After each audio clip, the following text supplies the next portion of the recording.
Welcome to this special episode of Counterpoints. I'm Melinda Nusafora. Pakistan and Afghanistan have been embroiled in the worst cross-border violence since the Taliban regained control of Kabul in 2021. Both sides have blamed each other for the collapse of crucial peace talks in Istanbul in recent days. Joining me for a special Counterpoints interview is Pakistan's Defence Minister, Khawaja Mohammad Asif. Defence Minister, thank you so much for being with us here on Counterpoints. Thank you. Thank you very much. Minister, as far as Pakistan is concerned, why did the recent peace talks with Afghanistan collapse that were being held in Istanbul? Well, the main reason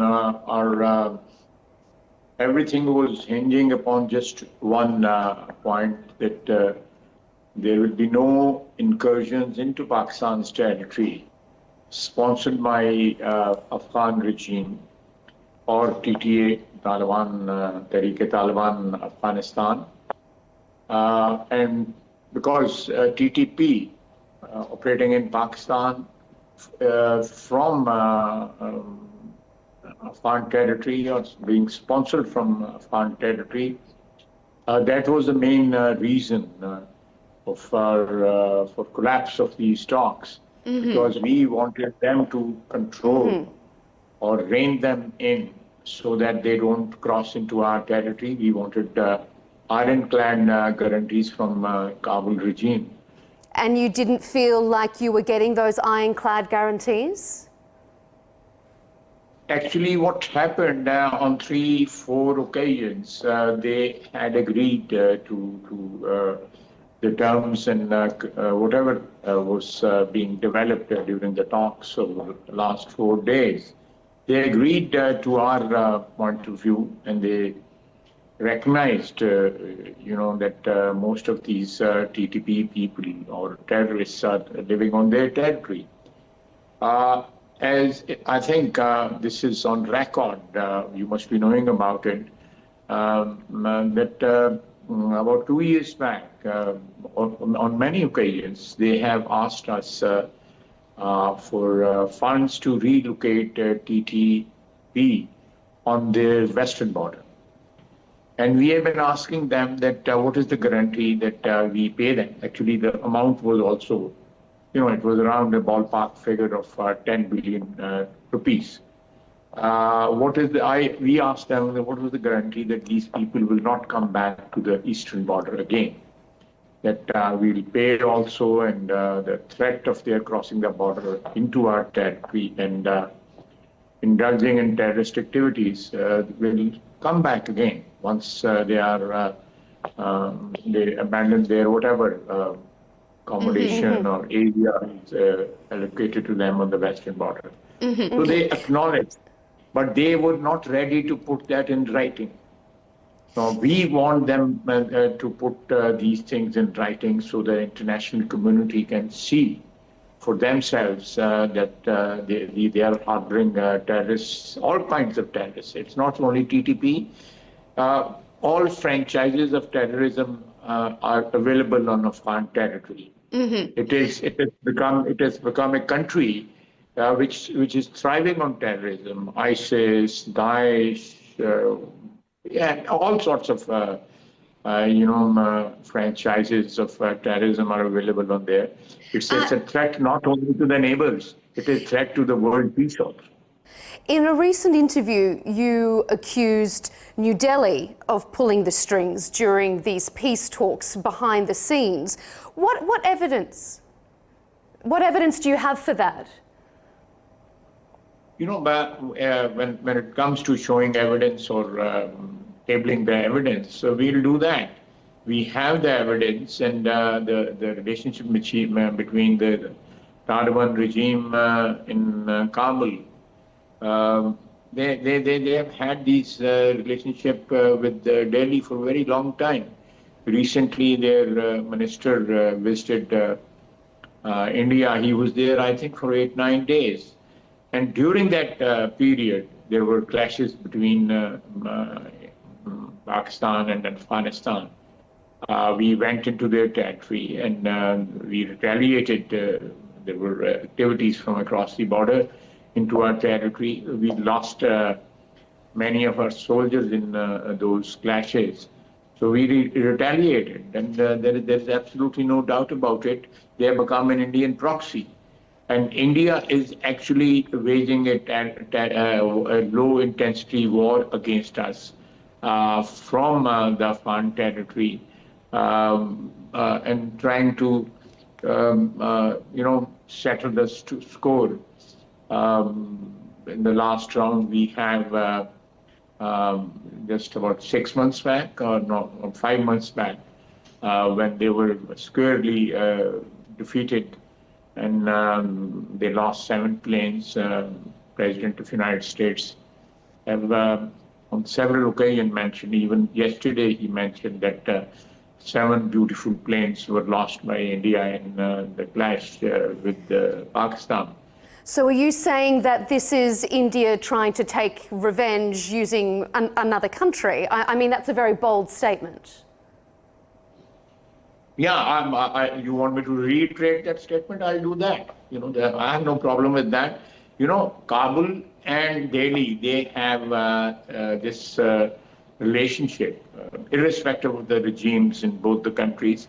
There is a continuity of our relationship between the two countries, and it has always been to the detriment of Pakistan. Do you foresee a broader war or a full-blown war with Afghanistan on the horizon? I won't speculate about this, that there could be a full-blown war, but obviously the risk of heating up, at least on the border, and obviously if there is, we have evidence of incursions from across the border, we will retaliate. We'll go inside and settle the score with them. All right, let's move on to Pakistan and Saudi Arabia's recently signed defence pact. What was the primary driver that led both sides to see the need to formalise a written agreement? Because obviously there's been cooperation for quite some time. Why did you see the need for a formalised defence pact at this current juncture of geopolitical situations? No, this was going on. The negotiations for this pact were going on for quite some time, maybe over a year or a year and a half. And it was not prompted by the geopolitical situation of the region. This sort of relationship, informally, or perhaps a semi-formal relationship, military relationship or cooperation, was going on for maybe 6 decades. It's been 60s and late 50s, and on many occasions, I think the number of our soldiers over there rose to some around thousands. 2,000, 3,000, 4,000. So that's it's just the formalization of the relationship. Do you see that defence pact? Let me complete, please.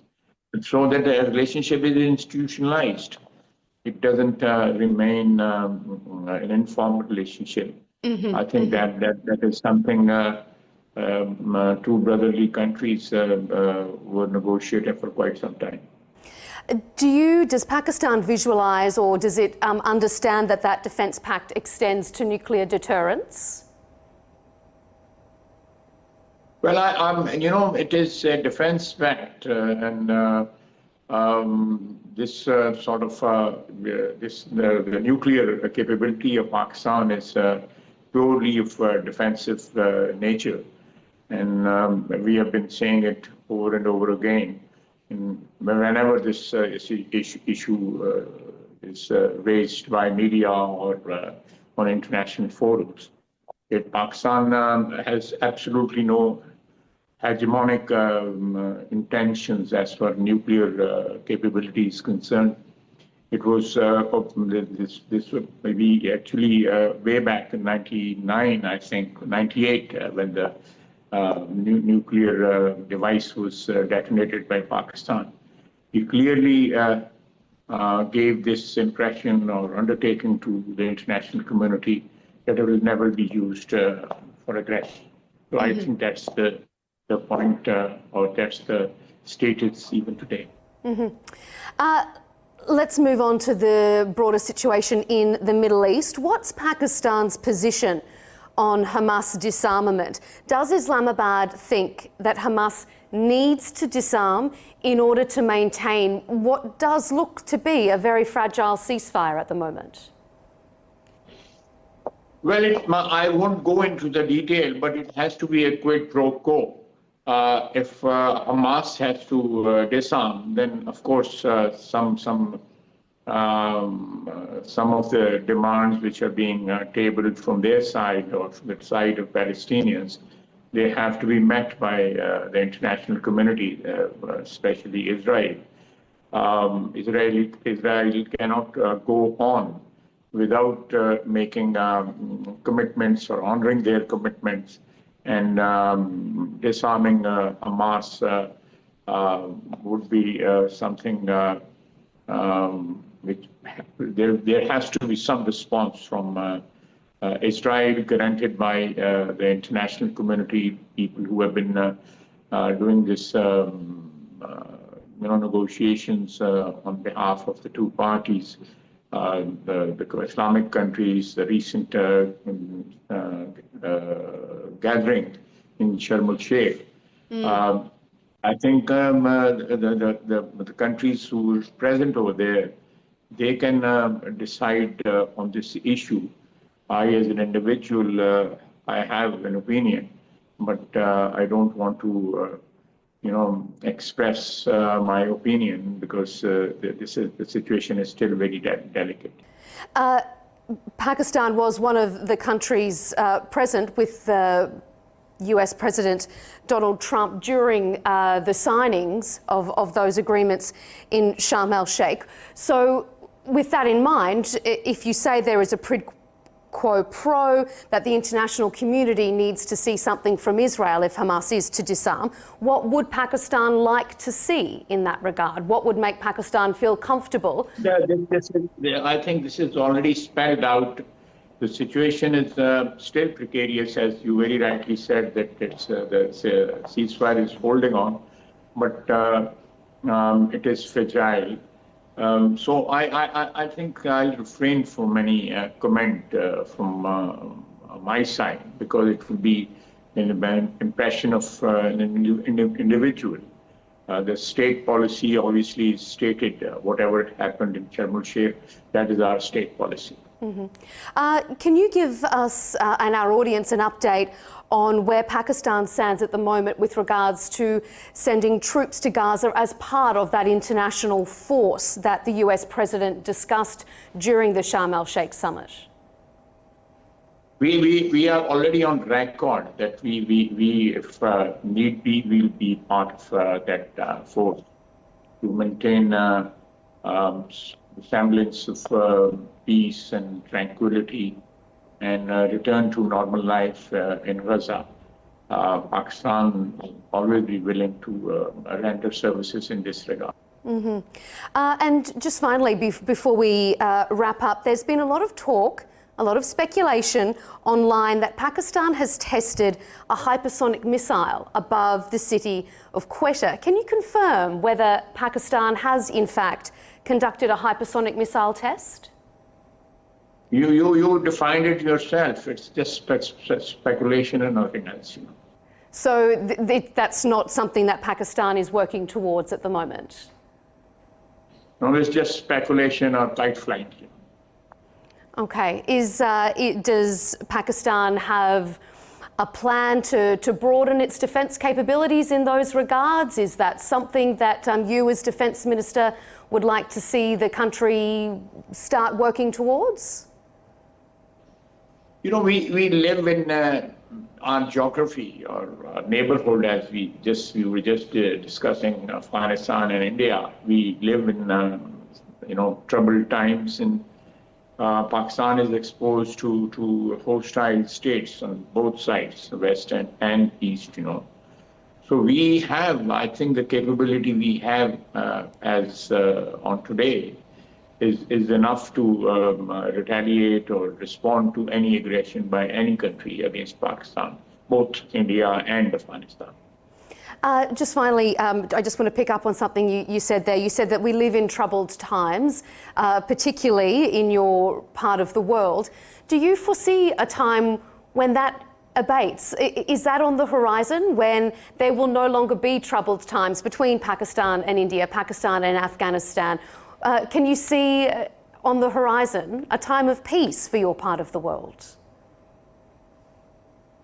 We would love to have peace. We would love to negotiate, and this attempt in Turkey and a week before in Doha was an attempt to, bring peace to our region. It was a very sincere attempt, but I feel sorry that we were not responded in the same manner by Afghanistan. We want peace with India also. But if there is some hegemonic designs by India or Afghanistan, we'll respond in kind, and we have done that 6 months or 5 months back in May. We responded, and the world is every second day or third day is echoing the loss of 7 planes by Indian Air Force. So this is something. There is an international endorsement or recognition of Pakistan's victory in the encounter with India, and if it is repeated or if there is any incursion by India, we'll again teach them the lesson. And if Afghanistan, with their blessing, Indian blessing, they try to violate our territory or violate our airspace or whatever. I don't think they have any capability of violating the airspace. But if there is a violation on eastern and western border by Afghanistan and India, we are, I hope it doesn't happen, I hope and pray it doesn't happen. But if it is, done by either of the two countries, we will respond effectively, inshallah. What does Afghanistan stand to gain by creating disturbances along Pakistan's border? I think they are not interested in the well-being of their country. If peace returns to their country, Afghanistan definitely can prosper, and the people in Afghanistan can prosper. We have perhaps close to 3 million refugees. We are deporting them every day. Thousands of Afghans are being sent to their country.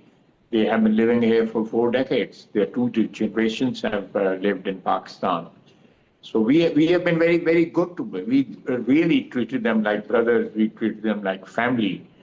But it's sad that they have chosen to be a stooge or proxy of India, and they are perhaps used to the culture of terrorism for last 4 decades, and settling down as a real government, or settling down as a state with defined borders, state with bad peace within and peace without. That's still a far cry. Defence Minister, we really appreciate your time here on Counterpoints. Pakistani Defence Minister Khawaja Mohammad Asif, thank you for joining us. You're welcome. Nice talking to you.